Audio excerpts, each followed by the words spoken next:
السلام عليكم، كيف حالكم؟ نتمنى تكونوا كاملين بخير وعلى خير. كيف كتشوفوا رجعت لكم فيديو جديد. بالنسبه للفيديو ديال اليوم غادي نبارطاجي معكم واحد السيرو رائع للكحه. الناس اللي عندهم مشكله ديال الكحه، وكنعرفوا حنا في هذه الوقيته يعني هذا هو المشكل اللي كاين حاليا، بزاف ديال الناس مرضوا بالكحه. يعني السعال كيف كنقولوا حنا باللغه العربيه الفصحى. ان شاء الله جبت لكم هذا السيرو هذا. بالنسبه للناس اللي مهتمين وبغاو يتعرفوا عليه اكثر، يخليهم معايا حتى لاخر الفيديو باش يتعرفوا على كل ما كيتعلق بهذا السيرو. بالنسبه للسيرو ديال اليوم هو بيلمو فلويد. هذا السيرو فيه مجموعه ديال المواد اللي من اصل نباتي.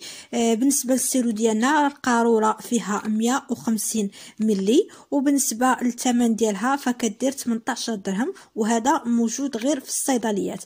كيف قلت لكم هذا كيساعد الناس اللي عندهم مشكل ديال الكحه او السعال، الناس اللي كيكون عندهم ضيق في الصدر ديالهم وكيحسوا الالم، لان فاش الواحد كيبقى يكح بزاف كيحس واحد الالم في الصدر ديالو. هذا السيرو فهو كيعالج ليه هذا المشكل. بالنسبه لهذا السيرو المذاق ديالو فيه المذاق ديال الفليو، ملي كتشربوه كتحسوا بحال سخن لكم الصدر ديالكم، كتحسوا به كينقي لكم الصدر ديالكم هكا. لا كان فيه شي برد ولا شي حاجه كينقيها. زوين بزاف، الثمن ديالو رخيص يعني 18 درهم، ماشي شي حاجه غاليه، وكيعطينا واحد النتائج اللي هما رائعين. بالنسبه لهذا السيرو صالح للكبار فقط، يعني ممنوع انهم يستعملوا الاطفال الصغار. الكبار والكبار خاصهم ياخذوا يعني الكميه اللي يعني محدده ما يفوتوهاش. بالنسبه للكميه هي 3 المعالق كبار في اليوم، استعملوه من بعد الفطور، من بعد الغداء، وكذلك من بعد العشاء. بالنسبه للمراه الحامل والمرضع ممنوع انها تستعملوه.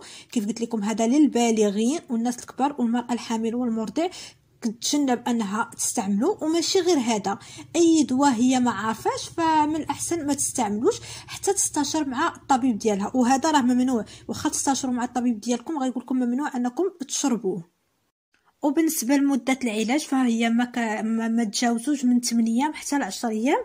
وانتم راه ان شاء الله راه في النهار الاول النهار الثاني غيبان لكم الفرق، تبان لكم ديك الكحه ديالكم هدات، ما بقاتش هذيك الكحه اللي هي مجهده. هذا بالنسبه للناس اللي كيعانوا من كحه خاويه ولا عامره، فهم غيلاحظوا الفرق. يعني داك الكحه ما يبقاش هذاك الالم في الصدر اتجاه هذيك الكحه اللي كتكون شويه مجهده. كيف قلت لكم راهو زوين بزاف بزاف، والاهم من هذا الشيء كامل ان داخلين فيه مكونات اللي هما طبيعيين، وكنعرفوا الحاجه الطبيعيه راها زوينه للذات ديالنا.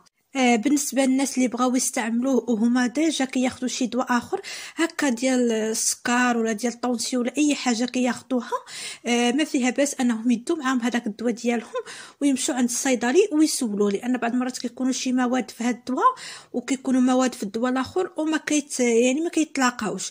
من الاحسن انكم تهزوا معكم الدواء ديالكم وتوروه ليه وتقولوا ليه واش ما فيها باس اننا ناخذوا هذا، راه عندنا مشكل ديال الكحه.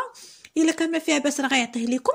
كان يعني في شي مواد اللي غادي يعني ما موالماش مع المواد اللي كاينين في الدواء ديالكم، راه غيبدلوا لكم شي حاجه اخرى اللي توالمكم. وكيف سبق وقلت لكم راه ملي كتشربوا كتحسوا بداك المذاق ديال الفليو سخون كيسخن لكم الصدر ديالكم وكينظفوا. فوالا كان هذا هو الفيديو ديال اليوم. حاولت انني نبارطاجي معكم هذا السيرو بيلمو فلويد للناس اللي كيعانوا من هذه المشاكل اللي سبق وذكرت. نتمنى الفيديو ديال اليوم يكون عجبكم وتكونوا استفدتوا منه. وإلا عجبكم ما تنساوش دعموني بلايك. وبالنسبه للناس اللي مازال ما تابوناوش مرحبا بهم، يهبطوا لتحت ويضغطوا على زر ابوني او اشتراك او سبسكرايب ويفعلوا زر الجرس باش يبقى يوصلهم كل جديد ديالي. خليت لكم راحه حتى نتلاقاو في فيديو ماجي. السلام عليكم.